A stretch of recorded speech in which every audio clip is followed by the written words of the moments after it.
phung thluk bia angan somporia ame som ni le palia chun hoi kom kong kaw ti hin achim le hoi kom a cheu khat chu pakpalong be chim lo an than hem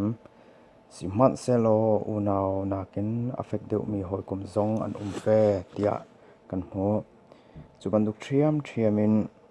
hoi tha chiao zonga hoi tha kan ngai mi hoi kom kan ngai mi hoi tha chiao zonga kan zum ngoi mi zong naw tat tu le ni so tu an sile an kan zor ter zung zal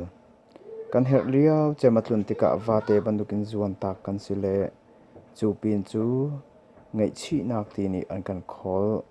khat lai ni chun kan lom nak la hlim nak na mu du in pal sual kan ngai mi le tlin lo nak te na lung thin mi tin an zau le